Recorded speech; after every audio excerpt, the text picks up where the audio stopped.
ci biir modem bi fii mu laaj ñu nom d'utilisateur ak mot de passe dafa naa ci benn vidéo mooy nan lañu modifier mot de passe su modem bi après dinaa ko def ci kaw ñu seetaan ko léegi fii damay def admin admin comme ça mot de passe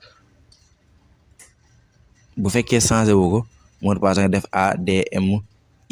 man sama ko changé dama ci yëkku